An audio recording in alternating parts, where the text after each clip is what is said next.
వృషభ రాశిలో ఏ ఏ నక్షత్రాలు వస్తాయనగా కృతికా నక్షత్రంలోని 2, 3, 4 పాదాలు, రోహిణీ నక్షత్రంలోని 4 పాదాలు, వృషరా నక్షత్రంలోని 1, 2 పాదములు కలిపితే వృషభ రాశి.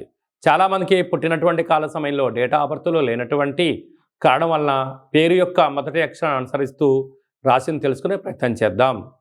ఈ, ఉ, ఏ, ఓ, వా, వి, ఉ, వే, ఓ అక్షరాల వారందరూ కూడా వృషభ రాశి జాతకులే. వృషభ రాశి యొక్క అధిపతి శుక్రుడు.